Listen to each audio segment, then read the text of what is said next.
Okay, thank you. Well, tempting as it is with Jim here to run you through my shopping list for the community energy strategy, I'm not going to do that, partly because Jim's heard it a few times, and partly because I'm sure it'll be a similar list to what a lot of you in the room say. So I just wanted to take a step back and look a little bit at the politics or the environment into which this community energy strategy is coming into being.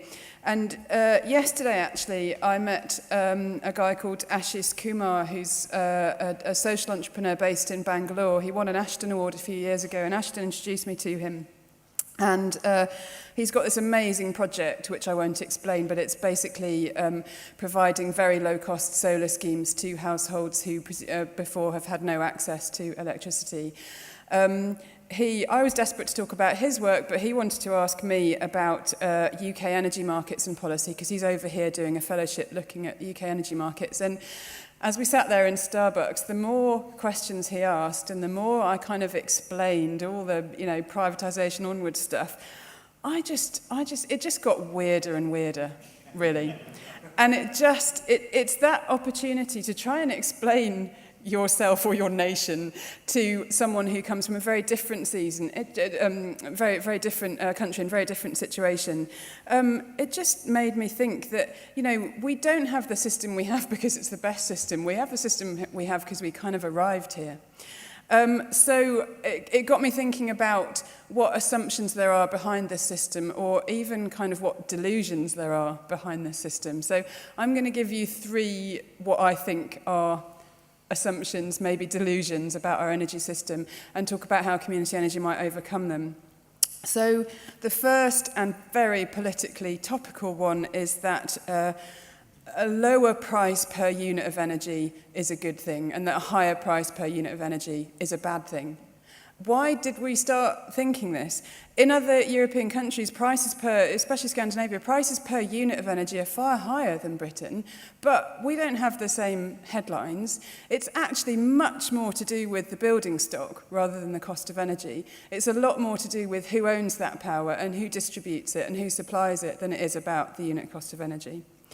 If you have this focus on prices, it leads to assumption that we should be able to use as much power as we want, and we should be able to afford to use as much power as we want. And you have to question whether that's the right assumption in today's world. I mean, energy is a fairly precious commodity at a global scale or at a national scale. So that's my delusion one.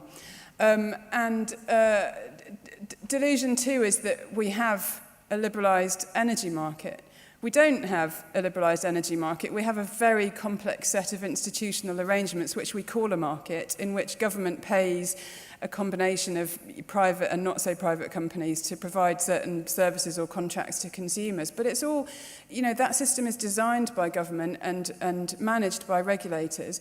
It's not a free market.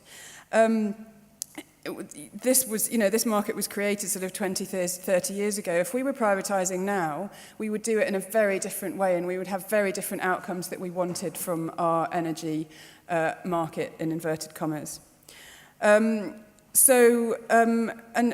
Delusion number three, which I'm sure you will relate to, is the delusion that we can decarbonise our energy system without people noticing. So this kind of fantastic idea that what we have to do is get all the carbon out of the system, but make sure that people can still, can still run their lives in exactly the same way, and that, we'll go from fossil fuels on the grid to renewables on the grid. Fantastic. We'll go from, private cars with a combustion engine to electric vehicles, and again, people will hardly notice. They'll just kind of think they're a bit quieter. And actually, if you think about the challenge of decarbonisation, that actually means a fundamentally different way of thinking about energy and using energy. Now, it's not necessarily saying that it's all doom and gloom and things are going to be a lot worse in the future, but it sure as hell is saying that things are going to be different in the future. And I just don't think that the political debate is there yet. I just don't think that politicians are brave enough to stand up and say, unit prices might increase, but that's a good thing. They're not brave enough to say we're going to be doing things very differently in future, and that's a good thing as well. So I don't think that we're going to get any policy breakthroughs until we start digging around and trying to overcome these delusions a little bit. And actually that is why I work on community energy, because I think community energy is the kind of Trojan horse almost that starts questioning some of these assumptions and actually starts providing some of the answers. So, you know, this delusion number one around low prices per unit of energy, I think that if you look at the amazing stuff that's happening through community projects, at the efforts to just about every co-op that I've come to does the generation, sure, but they'll also try and do energy efficiency, demand reduction, education. They're trying to link demand and supply, and they're trying to get people to use less of the kind of stuff that they're producing. So we're moving to this model where actually what we'd like to do is a local energy service, so that then even if the unit costs are higher, the costs to consumers and particularly vulnerable consumers might be lower because their homes are warmer and they're managing their power in a different way. The second delusion that it's a kind of free liberalised market, I think community energy attacks because as we've been talking about in the breakout groups, we're with community energy, it's neither a charity nor a straightforward profit-making enterprise, but it's actually a social enterprise, and above all, it brings forward that idea that energy is a public good, the way that education or health is a public good. And sure, you might need, you know, you might benefit from having the private sector in there, but it's in order to reach a particular end, and that end is the public service of energy services. So, you know, what the kinds of, when we talk about the kinds of policy measures we need for community energy, we're not asking for, you know, subsidy because it's more expensive. We're not asking for special treatment because we're special and, you know, we need recognition. We're actually asking, as Caroline, I think, put very eloquently, we're actually asking to change the rules of the game and to change those rules that govern the energy market, to change the way that the institutional arrangements work, to mean that our approach is profitable, and therefore we can get the social gains as well. And in terms of decarbonising without anyone noticing, well, you know, again, if you look at this upswell in community energy, you know, everything that we've heard of today, whether actually it's, you know, Abundance asking you to put a £5 into a project through to Brixton Energy apprentices, there's all kinds of creative ways in involving people in that debate about how we use energy, what this precious resource should be spent on. So the aim, I think, of community energy is not to try and do it without anyone noticing, but to do it with as many people noticing as possible, and not just noticing, but owning, but paying for it, shouting about it even.